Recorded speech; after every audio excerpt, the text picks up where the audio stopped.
Assalamualaikum warahmatullahi wabarakatuh. Anak-anak semuanya, gimana kabarnya? Sehat ya? Alhamdulillahirrahmanirrahim.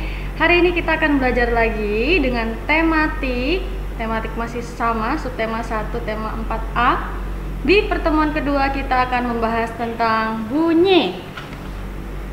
Ya. Oke, apakah bunyi? Bunyi itu adalah energi yang bisa kita dengar.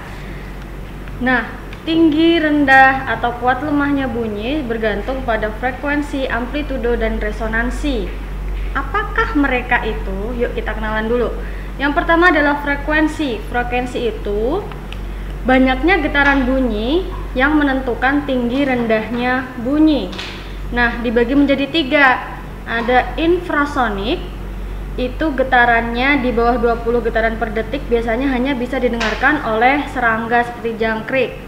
Yang kedua ada audiosonik, itu dapat didengar manusia dengan frekuensi 20 sampai 20.000 getaran per detik, bisa didengarkan oleh manusia yaitu ya. Yang ketiga ada ultrasonik. Ultrasonik itu memiliki frekuensi di atas 20.000 getaran per detik. Contohnya kayak kelelawar dan lumba-lumba. Ultrasonik ini juga bisa untuk USG ya. Yang kedua ada amplitudo. Amplitudo itu apa? Amplitudo itu adalah simpangan getar. Jadi kalau kalian punya radio di rumah, tombol volume itu yang menentukan besar kecilnya amplitudo. Nah, contohnya ada di gambar ya. Bunyi di bawah 75 desibel. Desibel itu satuan amplitudo, itu aman, tapi di atasnya seperti pesawat lepas landas itu tidak aman. Yang ketiga ada resonansi. Peristiwa bergetarnya benda karena ada benda lain yang bergetar, contohnya kayak petir. Petir itu menggetarkan udara di sekitarnya. Udara terus bergetar dengan cepat menyebabkan energi yang dapat menggetarkan kaca jendela rumah. Ada manfaatnya, ada kerugiannya. Manfaatnya alat musik, terus kerugiannya kereta api yang terus bergetar itu bisa merusak bangunan. Nah, bunyi itu berasal dari sumber bunyi. Sumber bunyi ada banyak, kayak yang pertama pita suara. Pita suara manusia menghasilkan suara manusia. Yang kedua ada garpu tala. Itu sepotong baja yang memiliki cabang sejajar dengan ukuran yang sama.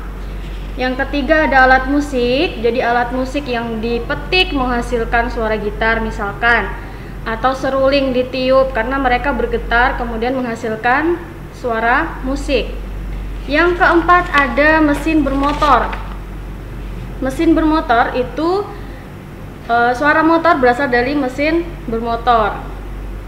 Terus kita mengenal sifat bunyi ya, salah satunya bunyi dapat merambat. Nah, yang pertama bunyi merambat melalui udara. Contohnya kita bisa mendengar suara kicauan burung atau kita mendengar suara bu guru lagi menjelaskan. Yang kedua ada bunyi merambat melalui benda padat. Benda padat itu misalkan kaleng, benang, besi, kayu, tanah, dan batu. Kalian bisa melakukan percobaan ini di rumah ya, mendengarkan dari telepon benang ataupun mengetuk meja. Yang ketiga bunyi merambat melalui benda cair. Nah, contohnya paus atau lumba-lumba yang sedang berkomunikasi. Nah, di sini ibu ada tugas untuk kalian. Jadi kalian pasti punya meja kan di rumah. Silahkan ketuk permukaan meja dengan jarimu, dengarkan dengan telinga. Pertama mendekat, apakah suaranya berubah? Terus menjauh, apakah suaranya berubah? Silahkan dijelaskan di buku tulis tugasnya. Terima kasih. Sekian dari ibu ya. Wassalamualaikum warahmatullahi wabarakatuh.